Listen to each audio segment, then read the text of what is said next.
Welcome to New Possibilities. I speak truth to power without fear.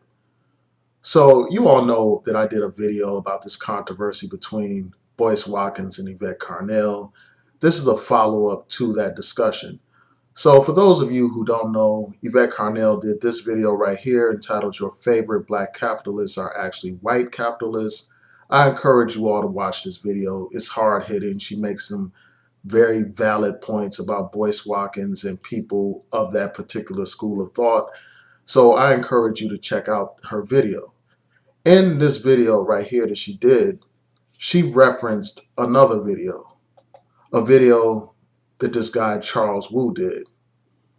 And this video raises a whole bunch of questions about Boyce Watkins, and it has started some controversy. I will summarize that video in a second. But in response to this controversy, Boyce Watkins did this video right here, Enemies in the Black Community. And I'm going to take time to respond to this video. That's going to be the focus of this video, just responding to what Boyce Watkins had to say. In addition to doing this video response to this controversy, Boyce Watkins did several other videos. He did this video where he's actually, I guess he's talking with Charles Wu. I didn't watch this video. This video is over an hour and 39 minutes. And he also did another video right here, Boyce Watkins Exposed, which is almost 2 hours. And then this video that I'm going to focus on is an hour and 20 something minutes. And this guy tends to ramble. So it's hard to sit down and watch his stuff, for that long period of time. And I'm not watching those other ones. I think this one that I'm going to talk about is enough. It provides enough to do an analysis of. So let's summarize this video that this guy Charles Wu did. This video right here is just a clip of this interaction that he had with somebody else, where he brings up Boyce Watkins and the work that he's doing for Boyce Watkins. I encourage you all to watch this video for yourself. I'll include the link in the description box so that you can watch all of these videos for yourself. I don't want to play it because I don't want to deal with copyright issues. But I'm just going to summarize some of the key points that this man made in the video. He talked about how what he does is sell people hopes and dreams of some kind of desired end results. And then he highlighted Boyce Watkins. He highlighted his work with Boyce Watkins. He showed Boyce Watkins' image, and he showed the image of black children. And he talked about how him and Boyce Watkins are selling children's educational products. But then he went on to say that he doesn't know if the product is good or bad, but he's focused on selling a movement or a change focused on the African American community. And he talked about how we're selling this as a religion, promoting black economic empowerment. So it's not even about the product. He's saying, well, I don't even know if this product is of any value, if it's good or bad. So he's not even vouching this product that he's helping to promote and sell in the black community. And then he goes on to refer to Boyce Watkins as the main character. When you think of a character, you think of a figure in a movie or a play or a book. You think of some kind of fictional person, somebody that's playing a particular role in a storyline. And that's not a sign of respect to refer to somebody as a character. And then he goes on to refer to Boyce Watkins as his pitch guy, as his info product guy. So those are not terms of endearment or terms of respect. Those are terms of disrespect. I mean, this man, Boyce Watkins, despite his statements to the contrary, he is, for all intents and purposes, like an online leader, one of these online black leaders. People view him that way. They view his opinions as having value. They view him as one of the people that's trying to empower black people. But in the eyes of this Asian guy, Boyce Watkins is nothing but a character. He's a pitch guy. He's an info product guy. You all know about info products, how you turn on your television and you see some people trying to sell you some worthless goods that you don't need. Well, that's how he depicts this guy. And then he also talks about how they're selling hope again.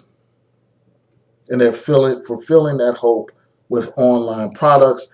And then he goes on to talk about a particular pitch or some statement that somebody made about their struggles as a black person. And in a very disrespectful kind of way, he goes on to say blah, blah, blah. You know, when he's describing something that a black man is talking about in terms of his experiences. And then he talks about how this is a practiced and planned effort to get them a close on a deal.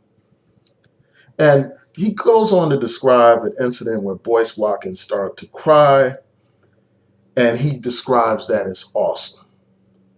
And he talks about the customer response to Boyce Watkins crying.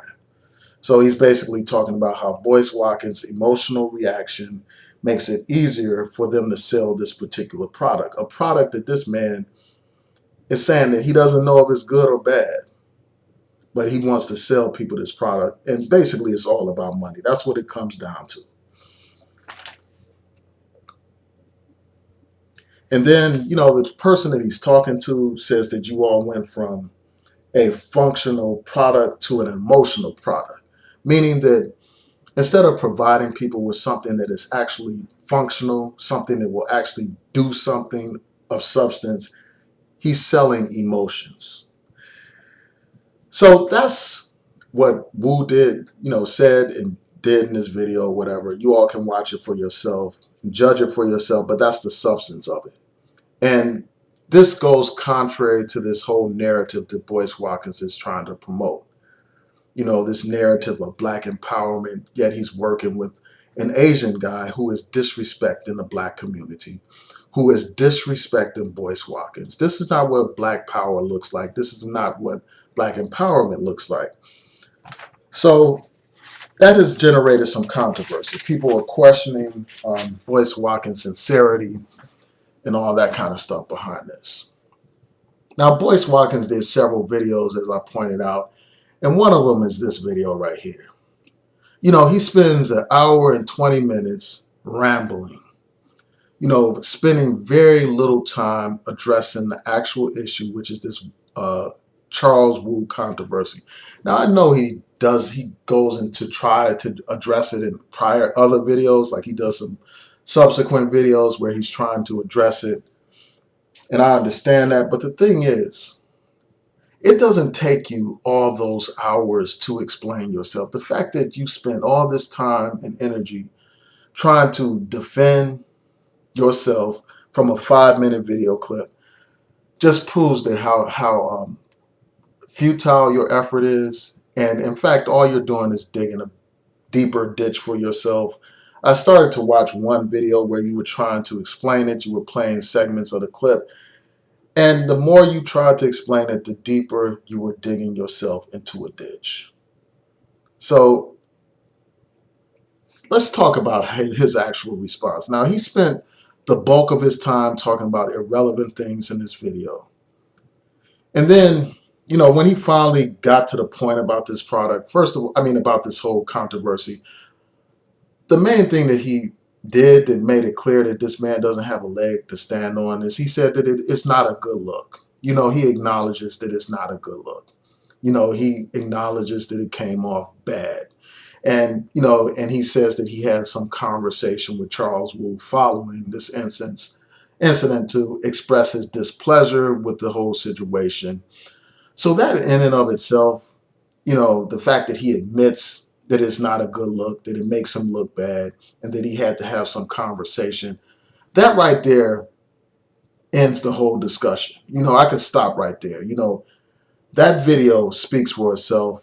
You know, it speaks to the fact that this guy is selling people hopes and dreams instead of actual things that can build the community, empower the community.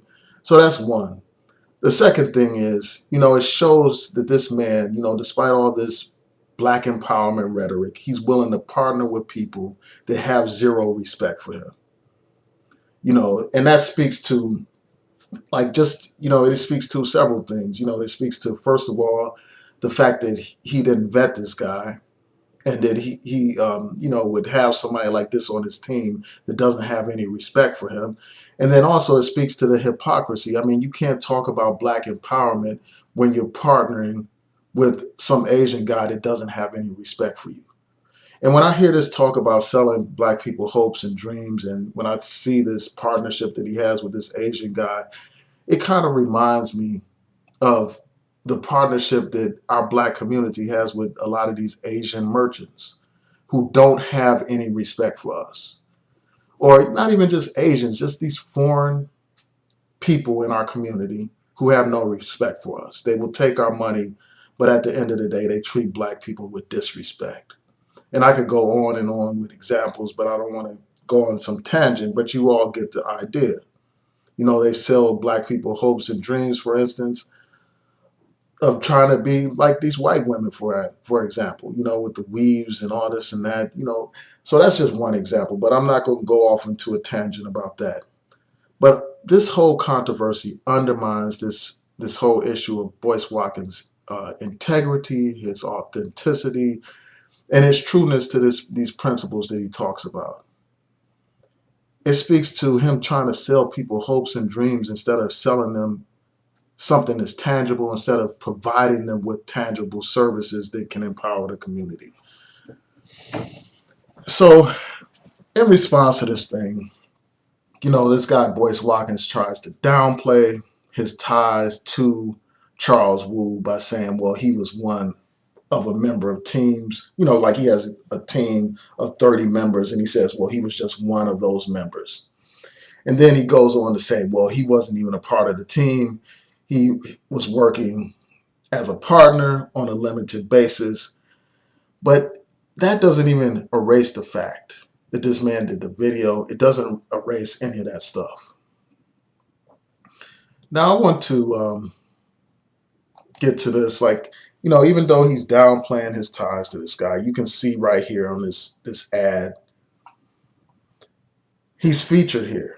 So he's not somebody that you can just push to the side and say he's not a part of your team, or he's, just one of a whole bunch of members of your team. Here he is in a prominent position right here. You see his information right here on this website. So you can't downplay your connection to him. You can't ignore your connection to him. When you have all kinds of business ties to this guy, he's helping you sell products. And before I move on, Evette Carnell's video basically talks about these ties that these black capitalists have to these white capitalists. And one of those ties is this tie that Boyce Watkins has to theMaven. This article right here, and I'll post it in the link, talks about how he's partnered with theMaven Network, a white-owned company. And you can read this article for yourself. And this goes to the point that Evette Carnell was raising. He talks about black empowerment, but here he is partnering with this white social media company. And I'm going to read an excerpt from it. It says Dr. Boyce Watkins, and it says he's relaunching his digital empire of more than 50 properties to theMaven Network, a Seattle-based startup launching in beta this month. And this goes on and on about this partnership. And this is the person that's running the partnership. This is, the man, James Heckman. He's the CEO of theMaven. So while he talks all this black empowerment stuff, at the end of the day, this guy has these partnerships. He has these partnerships with, with these white capitalists, as Evette Carnell pointed out in her video. But he doesn't say anything to undermine that particular point. This point about these ties between these black capitalists and these white capitalists. He doesn't undermine that point. He doesn't refute that point. He doesn't deal with that point at all. And So that's the main thing. This guy, he doesn't deal with this whole issue well. He doesn't address it. He acknowledges that it's problematic. He acknowledges ties to this guy, Charles Wu. So as far as I'm concerned, that's the end of the debate, because this guy doesn't provide any kind of real rebuttal to those arguments. Instead, what he does is he goes off on a whole bunch of tangents. And he mentions several times that he's a PhD. As Evette Carnell has said, this guy constantly goes back to that to add legitimacy to the things that he says and does. And I don't think that that's good enough. Being a PhD does not excuse or, erase away this whole Charles Wu controversy. And then, he goes on and on about this stuff. And, he talked about, like, instead of like just focusing on the core issue, and that's this controversy involving Charles Wu, this guy goes on to personally attack Evette Carnell by talking about how he built Evette and he built Breaking Brown and all that kind of stuff. He's the one that made it possible for her to gain her audience and this and that. And while it's true that they had some kind of relationship in terms of, a business relationship, and he did help her promote her channels and stuff like that, her channel Breaking Brown and her website Breaking Brown, that's undeniable because, I wouldn't have known that she had a YouTube channel if it wasn't for the fact that she appeared on Boyce Watkins' program. So I get that, I get the fact that she did get paid by him and she essentially worked for him. But the fact of the matter is they had a symbiotic type of relationship. She helped build Boyce Watkins as well. She was one of the reasons why, for instance, a person like myself even watched Boyce Watkins' channel because she had some hard-hitting political commentary that, that added something to the channel. She provided something that Boyce Watkins could not provide on its own. And that added value to the channel. It added viewers to his channel. It helped build his brand, his Your Black World brand, and that's undeniable. He can't deny that. But I think that this is really a side issue, and it's just a way to take shots at her and to divert from the main topic. And then he goes into her personal business, like her relationships and all that kind of stuff, her sexual orientation. And I really just think that that was like a low blow. And, I just think that if she responds the way I've seen her respond, she's going to go deeper into this guy. She's going to tear him apart, if she decides to respond to him. And she's not going to tear him apart with just petty little insults. She's going to tear him apart with a lot of information.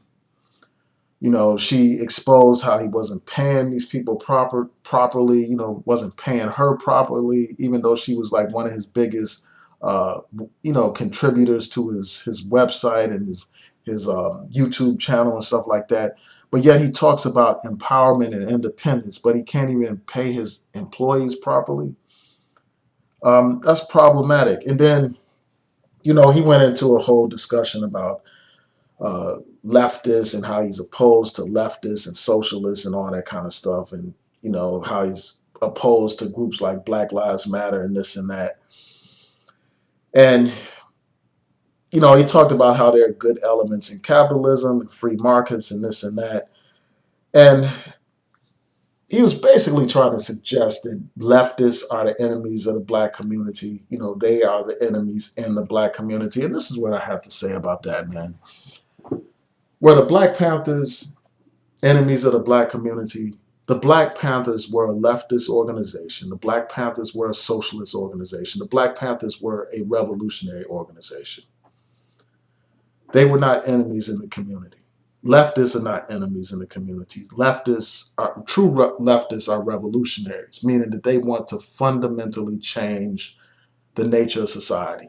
Unlike a Boyce Watkins who wants to fit into a society. Despite all this Black separatist rhetoric This man wants to be a part of capitalism. He wants to participate in the stock market. This man wants to participate in free markets and capitalism and make money off of capitalism. He wants his piece of the pie. Despite all this separatist rhetoric, at the end of the day, he is a capitalist. That's why he has no problem partnering with theMaven. He has no problem partnering with a Charles Wu, a man who has no respect for the black community. So he's not trying to change the system. You know, the revolutionary, the leftist is about revolutionary change, changing the system, not trying to find their niche within the system. And this whole thing, that reminds me, the term niche reminded me of what this guy, Charles Wu, had to say. You know, he viewed the black community as a marketing niche, not some community that he's concerned about or he cares about or that he feels compassion for or he wants to be a part of, to help and assist with. He views the black community as a market niche, something to sell products to. And this is the kind of man that Boyce Watkins wants to partner with. You know, so, you know, that's all that I'm going to say. I'm not going to make this too long because, you know, Boyce Watkins just went on a whole bunch of irrelevant tangents instead of focusing on his core issue. And I'm sure he's tried to do it in those other videos that I referenced. You know, I started to watch one of them where he's trying to explain the stuff away. But the fact of the matter is you can't explain the stuff away. This man, Charles Wu, said what he said, and it is what it is. And no hour-long videos, endless streams of videos is going to explain away the facts. It's not going to erase away what that man said. It's not going to just erase what has already been put before us. It's like we can see the little man behind the curtain. I mean, you all are familiar with the Wizard of Oz, where you have this wizard who makes himself appear powerful and intimidating and, you know, magical and this and that. But then a dog pulls away the curtain and you can see the little man operating the machines and all that kind of stuff. And that's what has happened here. The curtain has been pulled and we see the little man operating the machines. You've been exposed and there's nothing that you can say to undo that. So tell me what y'all think. Please rate, comment, and subscribe. Peace.